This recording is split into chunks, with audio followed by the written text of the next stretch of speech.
പ്രിയമുള്ളവരെ, തിരക്കേറിയ കോട്ടയം എന്ന അക്ഷരനഗരിയിലേക്ക് നിങ്ങൾക്കേവർക്കും സ്വാഗതം. ഞാൻ ടോം മാത്യു. നീണ്ട 6 വർഷങ്ങൾക്ക് ശേഷം ഞാൻ പഠിച്ചു വളർന്ന ഇഷ്ടം പോലെ വായി നോക്കിയ നഗരവീതിയിലേക്ക് നിങ്ങളെ എല്ലാവരെയും 5 മിനിറ്റിനകത്തേക്ക് ഞാൻ കൂട്ടിക്കൊണ്ടുപോവുകയാണ്. സുഹൃത്തുക്കളെ, സഞ്ചാരത്തിൻ്റെ വേറൊരു എപ്പിസോഡിലോട്ട് നിങ്ങൾക്കേവർക്കും സ്വാഗതം. പ്രിയമുള്ളവരെ, ഞാനിപ്പോൾ നിൽക്കുന്നത് കോട്ടയത്തെ ചരിത്രപ്രസിദ്ധമായ വേറൊരു ലാൻഡ്മാർക്കായ ബെസ്റ്റ് ഹോട്ടലിന് മുന്നിലാണ്. ഈ ബെസ്റ്റ് ഹോട്ടൽ എന്ന് പറയുമ്പോൾ 1980s ആരംഭിച്ച ഒരു പ്രസ്ഥാനമാണ്. അതന്ന് സെൻട്രൽ തിയേറ്ററായിട്ടാണ് ആരംഭിച്ചത്. അത് 1930s അതൊരു ബെസ്റ്റ് ഹോട്ടലായിട്ട് അവർ മാറ്റി. 1930s തൊട്ട് ഇപ്പോൾ ബെസ്റ്റ് ഹോട്ടലായിട്ടാണ് ഇതറിയപ്പെടുന്നത്. ഇവിടുത്തെ വൺ ഓഫ് ദി ബെസ്റ്റ് ഹാങ്ങിങ് പ്ലേസ് ആയിരുന്നു ഒരു 80s 70s ബെസ്റ്റ് ഹോട്ടൽ. ഇവിടെ ഒത്തിരി ബേക്കറി ഐറ്റംസ്, അതായത് കേരളത്തിൽ ആദ്യമായി കേക്ക് ഉണ്ടാക്കിയത് ബെസ്റ്റ് ഹോട്ടലിൻ്റെ ഒറിജിനൽ ഓണറാണ് 1800. അത് കേക്ക് ഉണ്ടാക്കാനുള്ള പ്രധാന കാരണം മുമ്പേ പറഞ്ഞ പോലെ ബ്രിട്ടീഷ് ഒഫീഷ്യൽസിന് വേണ്ടി അവരുടെ റിക്വസ്റ്റ് അനുസരിച്ച് അവരുടെ ഡെസേർട്ടായിട്ട് അവർ കൊടുത്ത റെസിപ്പി പ്രകാരമാണ് 1800 ഇവർ കേക്ക് ഉണ്ടാക്കാൻ ആരംഭിച്ചതും കേരളത്തിൽ കേക്ക് ആദ്യമായി ഉണ്ടാക്കിയതും അത് ലേബൽ ചെയ്ത് ഔട്ട്സൈഡ് കൺട്രിയിലോട്ട് എക്സ്പോർട്ട് ചെയ്തതും 1850s സംതിങ് എക്സ്പോർട്ട് ചെയ്തത് ബെസ്റ്റ് ഹോട്ടലാണ്. നമുക്കിനി ഉള്ളിലോട്ട് പോയി അവിടുത്തെ ആൾക്കാരൊക്കെ ഒന്ന് സംസാരിക്കാം. അതുപോലെ കോട്ടയത്ത് വരുന്നവർ ഒരിക്കലും മറക്കരുത് ബെസ്റ്റ് ഹോട്ടലിൽ വന്ന് ബേക്കറി ഐറ്റംസ് മേടിക്കാൻ. അതായത് അവരെ വെല്ലാനായിട്ട് കേരളത്തിൽ ആരുമില്ല. കാരണം അത്ര ഹൈജീനിക്കായിട്ടാണ് അവർ ഇവിടെ ബേക്കറി ഐറ്റംസ്, പേസ്ട്രീസ് അതെല്ലാം ഉണ്ടാക്കുന്നത്. നമുക്കിനി അകത്തോട്ട് പോയി അവരെ ഒന്ന് പരിചയപ്പെടാം. Thank you. 60 വർഷത്തോളമായി ബെസ്റ്റ് ഹോട്ടൽ തുടങ്ങിയിട്ട്. നേരത്തെ തിയേറ്ററായിരുന്നു, സെൻട്രൽ തിയേറ്റർ. അത് കഴിഞ്ഞിട്ട് തലശ്ശേരിയിൽ നിന്ന് രാഘവൻ എന്ന് പറഞ്ഞ ആൾ വന്ന് എടുത്തതായിരുന്നു. അത് കഴിഞ്ഞിട്ട് ഇപ്പോൾ മകനെ നടത്തുന്നത്. രാഘവൻ്റെ മോന് ഗോപാലകൃഷ്ണനാണ് നടത്തിക്കൊണ്ടിരിക്കുന്നത്. പിന്നെ ലോഡ്ജ് ഉണ്ടായിരുന്നു, അതെല്ലാം പോയി. അവരുടെ സ്ഥലം ഇപ്പോൾ സ്വന്തമായിട്ട് സ്ഥലം എടുത്തു അപ്പോൾ ഇരിക്കുന്നത്. ഇത് ആൾക്കാരിവിടെ പഴയ ആൾക്കാരെല്ലാം ഉണ്ട്, വന്നും പോയിരിക്കുന്നു. പഴയ ആൾക്കാർ തന്നെ വീണ്ടും ഇവിടെ വന്നുകൊണ്ടിരിക്കുകയാണല്ലോ. ഇവിടുത്തെ ഫുഡിൻ്റെ ടേസ്റ്റ്, രാവിലത്തെ മട്ടൺ സ്റ്റൂ അപ്പം കഴിക്കാനൊക്കെയാണ് ഇവിടുത്തെ ഏറ്റവും പ്രസിദ്ധമായ ഡിഷ് എന്താണ്? രാവിലത്തെ മട്ടൺ സ്റ്റൂ അപ്പമാണ് പ്രസിദ്ധമായിട്ടുള്ളത്. അതുകൊണ്ട് പിന്നെ ബിരിയാണി. ലഞ്ചിന് ഏതാണ് ഏറ്റവും നല്ലത്? ബിരിയാണി ഉണ്ട്, പിന്നെ ഫ്രൈഡ് റൈസ് ഉണ്ട്. ഫ്രൈഡ് റൈസും ചില്ലി ചിക്കനും ഏറ്റവും ഇതായിട്ട്. വൈകുന്നേരം പൊറോട്ട, ചപ്പാത്തി, ഈ ഫ്രൈഡ് റൈസ്. ഏറ്റവും കൂടുതൽ ആൾക്കാർ ഓർഡർ ചെയ്യുന്ന ഡിഷാണ് ഇത്. ഉച്ചയ്ക്കാണെങ്കിൽ മീൽസാണ് കൂടുതൽ പോകുന്നത്, ബിരിയാണി മീൽസാണ് കൂടുതൽ. ഈ കല്യാണ പാർട്ടിക്കാർ 10-20 പേർ ഒന്നിച്ച് വരുമ്പോഴത്തേക്ക് ഊണും മീൻ വറുത്തതായിട്ടാണ് പോകും. ഇവിടുത്തെ കട്ട്ലേറ്റ് വളരെ പ്രസിദ്ധമാണ്. അത് നമ്മളിവിടെ തന്നെ കൊണ്ടുവന്ന് അരച്ച് ഇവിടെ തന്നെ എടുക്കുന്നത്, അല്ല കൊണ്ടുവരുന്നൊന്നുമില്ല, ഇവിടെ തന്നെ ഉണ്ടാക്കുന്നത്. ഇറച്ചി ഇവിടെ കൊണ്ടുവന്ന് തന്നെ വെട്ടി എല്ലാം ശരിയാക്കി എടുക്കുന്നത്. ചേട്ടൻ്റെ പേരെന്താണ്? എൻ്റെ പേര് സുരേഷ് കുമാർ. ചേട്ടൻ എത്ര വർഷമായി ബെസ്റ്റ് ഹോട്ടലിൽ ജോലി ചെയ്യാൻ തുടങ്ങി? 34 വർഷം. 34 വർഷവും വേറൊരു ജോലിയും നോക്കാതെ ഇവിടെ തന്നെ ജോലി നോക്കാനുള്ള കാരണം എന്താണ്? ഇവിടെ മാനേജ്മെൻറ്റ് നല്ല മാനേജ്മെൻറ്റാണ്, അത് എല്ലാ സൗകര്യങ്ങളും ഉണ്ട്. അതുപോലെ വെളിയിൽ പോയി കഴിഞ്ഞാൽ ഒരു സുഖം കിട്ടത്തില്ല. കാരണം ചേട്ടൻ വളരെ സന്തുഷ്ടനാണ്, ജോബ് സാറ്റിസ്ഫാക്ഷൻ കിട്ടുന്നു. ഇതിൻ്റെ പേരിലല്ലേ ഇവിടെ ജോലി ചെയ്യുന്നത്? ഞാനൊരു കുടുംബം ഈ ഇതുകൊണ്ടാണ് പോകുന്നത്. ഇത്രയും നല്ലൊരു എംപ്ലോയറും നല്ലൊരു സ്ഥാപനവും കാണാൻ വളരെ ബുദ്ധിമുട്ടാണ്. താങ്ക് യു വെരി മച്ച് ചേട്ടാ. ഇനി അനേകം ആൾക്കാർ ഇത് കണ്ടിട്ട് ഇവിടെ വരാൻ ഞങ്ങൾ പല ഭാഗങ്ങളും. Thank you.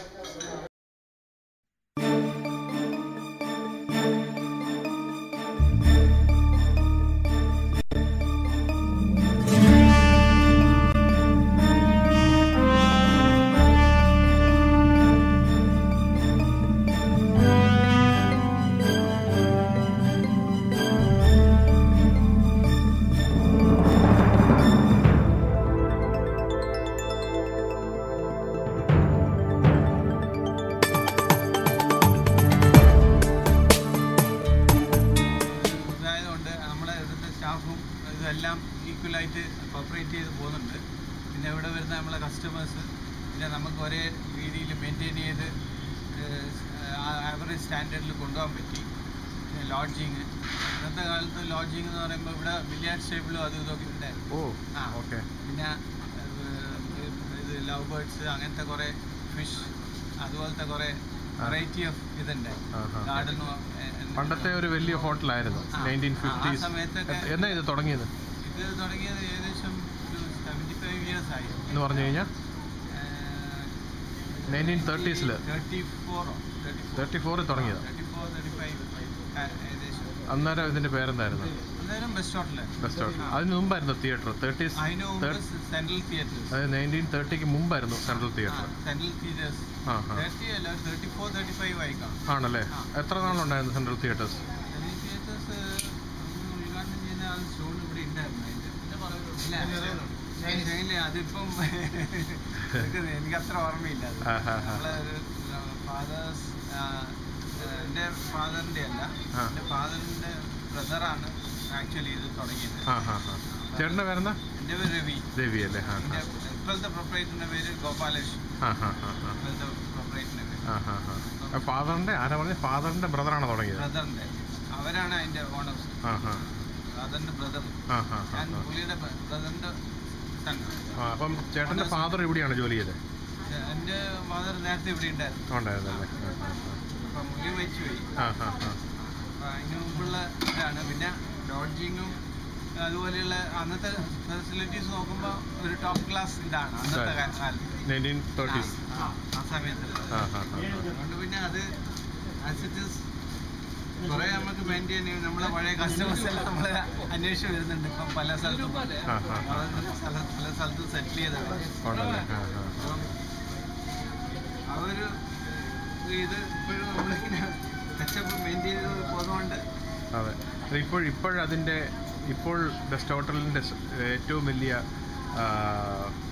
What is your strength? Best ഹോട്ടലിൻ്റെ സ്ട്രെങ്ത് എന്ന് പറയുമ്പോൾ നമുക്കിപ്പം ബേക്കറി ഉണ്ടല്ലോ. ബേക്കറിയാണ്. അപ്പം ബേക്കറി ഐറ്റംസ് ഉണ്ട്, മറ്റേ ഹോട്ടൽ സാധനങ്ങളുണ്ട്, പിന്നെ പാർട്ടി ഓർഡേഴ്സ് ഉണ്ടാവും. അതൊക്കെ മെയിൻറ്റെയിൻ ചെയ്ത് പോകുന്നുണ്ട്. കേറ്ററിങ് അതുപോലെയുള്ള ഇതെല്ലാം ഉണ്ട്.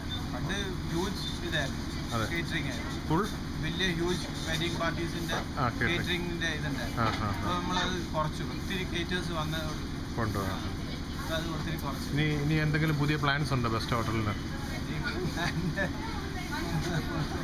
ഇത് മാമ്പള്ളി എന്ന് പറഞ്ഞ കുടുംബക്കാരാണ് നടത്തുന്നത്. മാമ്പള്ളി.